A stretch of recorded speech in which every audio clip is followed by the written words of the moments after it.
Hello everyone, welcome back to Prey with the Grey Fellow, episode 25. Man, this is it. This is the last episode of Prey before we end the series. Pretty big moment for me. This is my first guide that I've finished for any game or any YouTube series for that matter. Hopefully the first of many. And I think this is a pretty great time, or at least it's probably the last time, so I'm going to Good take the evening, Talos. opportunity. A word from our security chief, Ms. Alazar. To protect your co-workers' privacy, security terminals are reserved for authorized uses only. If you're not wearing a blue uniform, you're probably not authorized. To get interrupted. But I'm actually going to take a few minutes to give my opinion on this game. First and foremost, let's break the game down to its basics. It's a action first-person shooter with some RPG-esque elements in it. So let's start with the really basic stuff, the armaments, the weapons that make the first-person shooter shoot.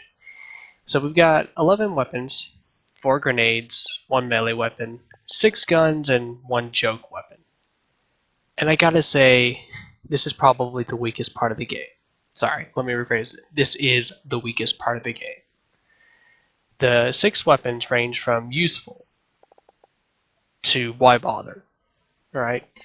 The glue cannon is definitely the best weapon in the game because it's most unconventional. You shoot big blobs of sticky goo that you can climb on, that can block electricity, that can stun enemies. It's very fun and it's pretty useful. Definitely a great addition to the game. Everything else, though, is just standard fare. Shotgun. It's a shotty. Stun gun, taser, the pistol, the wrench. I mean, there's nothing here that really stands out or really notes itself as being part of Prey. The exception is the Q-beam, but I think this is going to be most memorable as a waste of a weapon. I mean, come on. You gotta pull this thing out, and build up a charge, and it blows up an enemy. That's kind of cool in and of itself, except for the fact that it just takes forever. And it's a single target ability, or a single target weapon. There's nothing the Q-beam doesn't do that the shotgun doesn't do, with the exception of range, but even then, rarely do you have an opportunity to use that full range. Of course, once you hit somebody, they're going to be coming right towards you, or moving out of the way, which leaves you to try to reacquire the target, as well as avoid any other enemies around. Overall, this selection of weapons is just meh, especially considering the setting. Like, we're in a high-tech facility with the world's brightest minds. Why aren't there alternate fire upgrades for this? Why doesn't the shotgun have some kind of weird, crazy upgrade to it? Why doesn't the pistol have an alternate fire or shoot like laser bullets or something? For crap's sake, why can't we upgrade the wrench? The wrench is unupgradable. You're telling me that you can't find a way to jury-rig this with the world's brightest minds to do something interesting like provide backlash? Like a knockback effect where you smack somebody and they fly across the map or something like that? I don't know. It's just really disappointing given everything we're presented in the game. That goes almost double for these grenades. The recycler charge, it's your one grenade that does anything. Null wave transmitter, basically the stun gun, but it doesn't hurt anybody. The null wave transmitter, basically psycho shot, but it doesn't hurt anybody. EMP charge, basically the stun gun, but doesn't hurt anybody. Typhon lure, moderately useful, certainly more useful in the early game than it is late game. But still, man, I just wish there was more. This goes double for the power-ups, because this is the game's way of effectively giving you that action-oriented detail. You know, I'm going to feel a little bit like a superhero, like a superhuman. But even here, there's a lot to be desired. I mean, the 3 biggest things we've got here are kinetic blast, electrostatic burst, super thermal. These things basically all do the same. They're area of effect that have different damage types, and a few different variances, like Electrostatic burst stuns people and does more damage to robots. Super thermal lights people on fire and provides damage over time. Kinetic blast just pushes people away. But that's all pretty boring. I mean, really, when you're looking at damage, there's not a whole lot that separates this stuff. And when you're looking at utility, well, there's really not a whole lot to pick one over the other. I mean, I even picked Electrostatic Burst because I was like, okay, I'm going to fight some robots in the end game. I didn't use it once. Not at all this time through the game. Not because it's a quote-unquote bad ability, but because the Disruptor is just so much better. I mean, the stun gun is just so much better. Shit, even the EMP charges were more useful than this. And that just goes the same thing for most every power-up here. To be fair, I am playing this on normal, and I am playing it through the second time, so perhaps things like Mimic Matter and Phantom Shift will be more useful on harder playthroughs. But at the same time, I just don't feel interested enough in these abilities to justify playing it through on the harder levels. Mostly because there doesn't really appear to be a whole lot of, branching abilities. For the most part, everything seems to just go good, better, best. It's a lot like the weapon selection. It's very linear and uninteresting.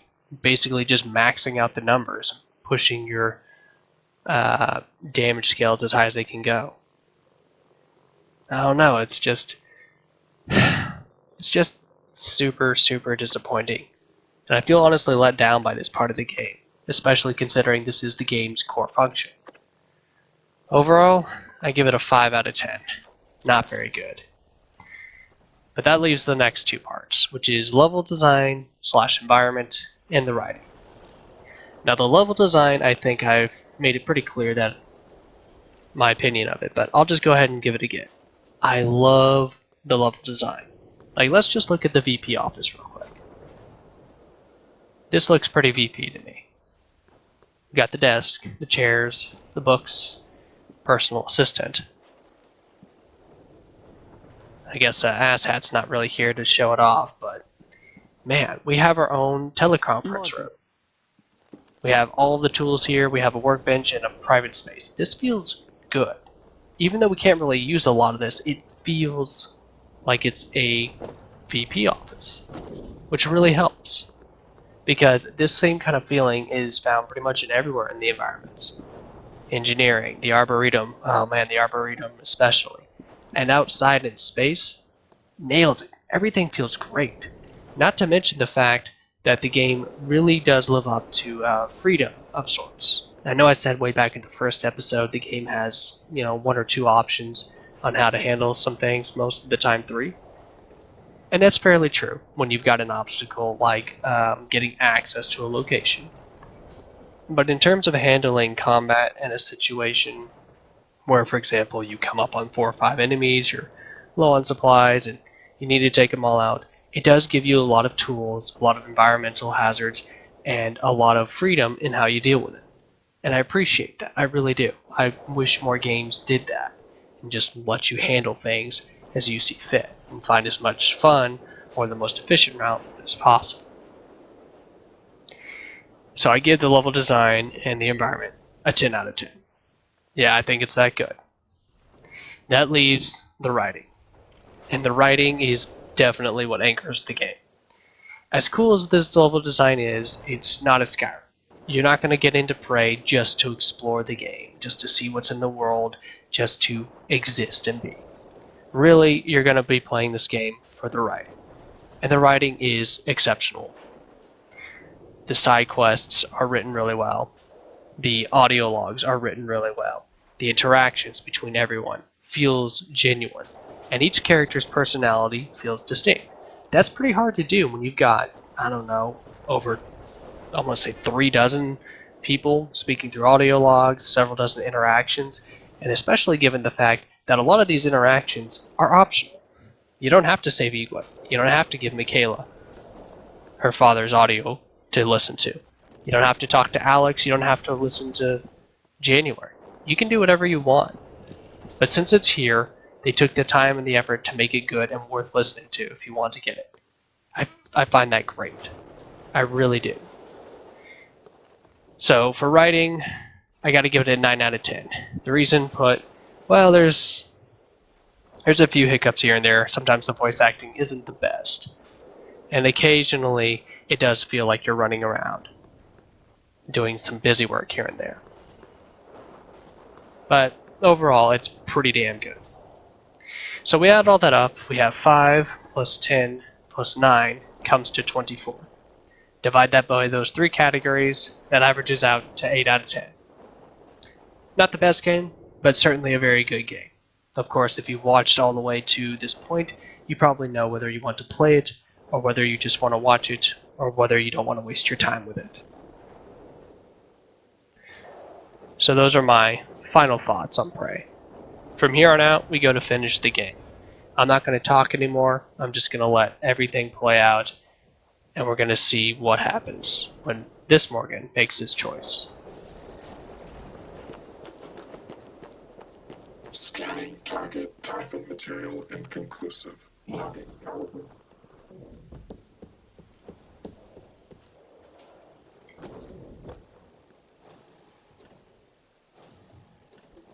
System alert. Repairs needed.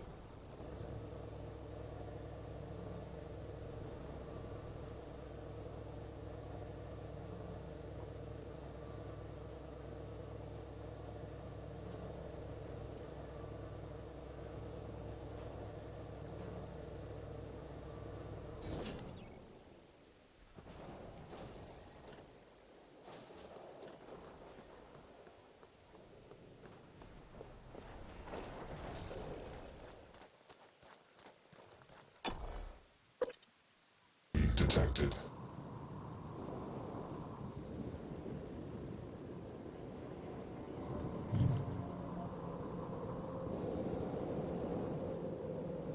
Hello. Good to see you again, Dr. Yu.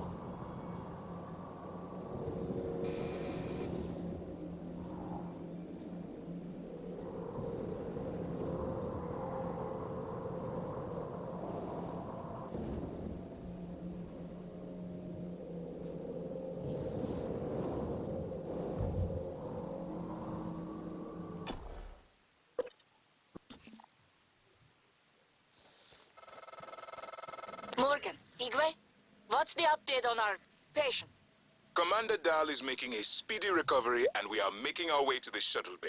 I've informed him of the threat to the station, and... Fine, Morgan, I'll meet you in the shuttle bay.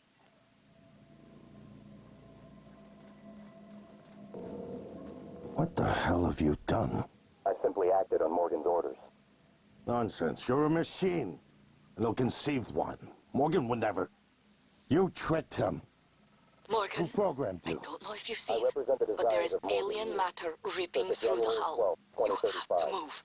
Your brother Gosh, created boy. this to ensure Every his window in objectives this would station, lead to it's success, engulfing the place. and that It's yours would everywhere. fail. Mine? There's no difference between what I want and what Morgan wants. Not the real Morgan. The idea of a real Morgan is fiction. There's got to be an override. Please step away from the terminal. You've left me no choice.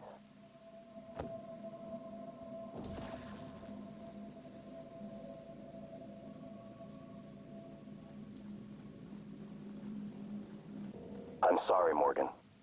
I didn't want to harm your brother. The directives you gave me require I do everything in my power to ensure you destroy Talos 1 and all the Typhon. Detonating the station safeguards the Earth, and perhaps provides a small measure of reparation. You know how neuromods are made. The demand will only increase. In the future Alex envisions, many will die for the benefit of a privileged few. I won't relinquish control of the terminal. If you want to activate the null wave, you'll have to kill me. Give the order to detonate. Captain Mark's terminal. A question. Is Morgan Yu capable of empathy beyond a small circle of interest? I'm only an operator facsimile. I cannot do it for you. Soon, the Apex Typhon will have invaded every quarter of Talos 1. Decide. Give the order to detonate. Captain Mark's terminal.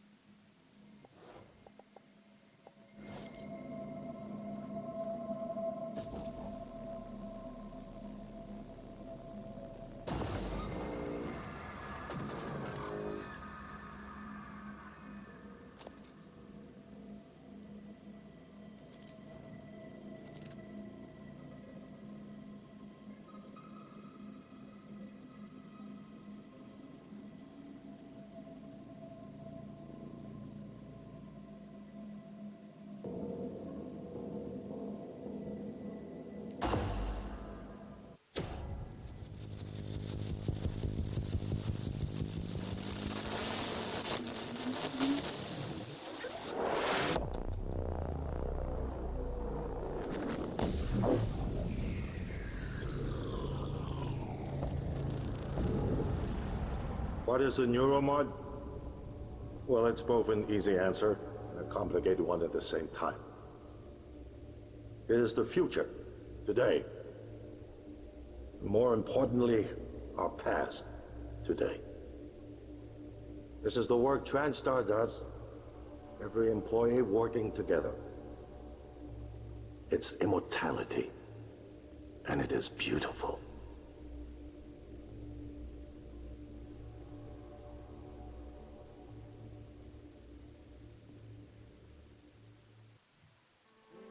It's time to beat the mind game. And now it's time to beat the mind game. And now it's time to beat the mind game.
So fast.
It's finished.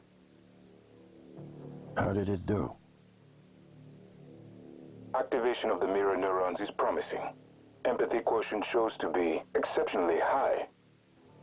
It probably thinks it was dreaming, and nothing mattered. You're assuming it thinks like us. Its life depends on it. Ours too. It all comes down to the choices it made. It saved me from the cargo container. I would have suffocated otherwise, and later it recovered the Leitner connectomes. They were of no practical use, except that they were deeply meaningful to me. It installed multiple Typhon-based neuromods. It could mean an instinctive return to its own kind, or an attempt to integrate its dual natures. But its most surprising act was sparing Da. While perhaps for purely selfish reasons, this, at least in principle, enabled others to escape Talos 1. Michaela, I would have died without my medication. That wasn't easy. That says a lot, I think, about its heart. Can I say that it has a heart? It also found my father's records. And then, I did not expect this, but it let me listen to them. Despite the self-incriminating content, it was willing to make itself vulnerable. Then, there was a man in psychotronics, Ingram. Things did not end well for him. But would you let it live? yes, Sarah, you're next. the situation in the cargo bay was bad. None of us would have survived without its help, and it destroyed a large number of Typhon across the station. That has to be a good sign. Further, it thwarted Dar's attempt to use us as hostages. If it were one of my officers, I would give it a commendation. Danielle, what do you say? It found me. It didn't need to, but it did. I asked it to stop Volunteer 37. That was dangerous. No way to be sure, but I think it has a sense of retribution. A lot of humans controlled by the Typhon ended up dead. Not that it was easy to avoid, but I think it's worth the risk. In the end, it chose to activate the null-wave device. Why? To preserve the Typhon technology? We can't really know what its motives were for anything it did. But we have to make a choice. You can hear us, can't you? Here. I want to show you something.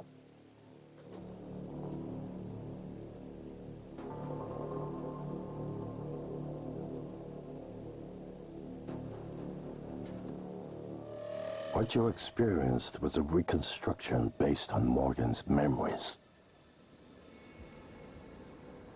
This is the world today. We spent years trying to put what you can do into us. We never tried putting what we can do into you. Until now. You're the bridge between our species. I need to know if you see us. I mean, really see us. Take my hand if you do.